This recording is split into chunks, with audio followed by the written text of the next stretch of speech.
UP जैसे राज्य में इतनी फर्टाइल लैंड, इतना अच्छा जल संसाधन, लेकिन टेक्नोलॉजी नहीं देते थे, अच्छा सीड नहीं देते थे। कल किसान दिवस था, किसानों के मसीहा चौधरी चरण सिंह जी के 123वीं जयंती के अवसर पर एक कार्यक्रम विधान भवन के सामने भी हुआ था, और मैं समझता था कि नेता प्रतिपक्ष और हमारे विरोधी दल के भी सदस्य उसमें भाग लेंगे, क्योंकि चौधरी साहब तो प्रदेश के नेता थे, देश के नेता थे। आप उस कार्यक्रम में नहीं थे, आएंगे भी नहीं आप लोग, क्योंकि आप लोग तो हर एक कार्य को आप वोट बैंक के नजरिए से देखते हैं। आपकी नियत है, आप किसान को वोट बैंक की नजर से देखते हैं, इसलिए कुछ किए नहीं। आप दलितों को वोट बैंक की निगाह से देखते हैं, इसलिए कुछ बोलते नहीं। इसलिए मैं कह रहा हूं ना, देखो बांग्लादेश में एक दलित नौजवान को कैसे जला दिया गया। आप लोग गाजा पट्टी में होने वाले किसी भी उस पर आंसू बहाते हैं, लेकिन आपकी जवान से एक शब्द नहीं निकल रहा है, क्योंकि एक दलित नौजवान मारा गया बांग्लादेश में, और उस नौजवान के मरने पर आपकी जवानी सिल चुकी है, क्योंकि आप उसको केवल वोट बैंक के रूप में इस्तेमाल करते हैं।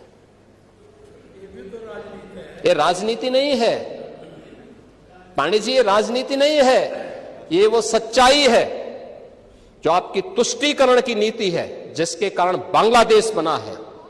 अगर बांग्लादेश पाकिस्तान नहीं बना होता, इस तरीके से हिंदू नहीं जलाया होता, और जलाता तो फिर उसकी क्या दुर्गति होती या वह भी जानता। ये सुरक्षा की गारंटी, वहां मारे जा रहे हैं हिंदू, आप लोग नहीं बोलेंगे। एक कैंडल मार्च निकाल के चलते हैं गांजा के मुद्दे को लेकर के, लेकिन पाकिस्तान और बांग्लादेश में हिंदू मारा जाता है तो आपके मुंह बंद हो जाते हैं, क्योंकि मरने वाला हिंदू है, दलित है, आप बोलेंगे नहीं। और यही सच्चाई है। निंदा प्रस्ताव पारित होना चाहिए, और यह प्रस्ताव नेता विरोधी दल की तरफ से आना चाहिए।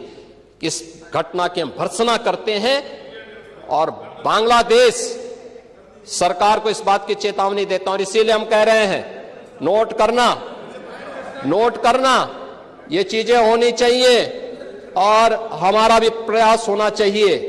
जब बांग्लादेशी को यहां से निकालेंगे और रोहिंग्या को यहां से बाहर का रास्ता दिखाएंगे, तो उनके समर्थन में मत आना, क्योंकि उनमें से बहुत सारे लोगों के वोट आपने बनवाए हैं, उनके बहुत सारे लोगों के लिए आधार भी बनवाने का पाप किया है आप लोगों ने। इसलिए इन चीजों को ध्यान में रखना, और एक एक चीज की स्क्रीनिंग होगी, बहुत प्रभावी कार्रवाई करेंगे।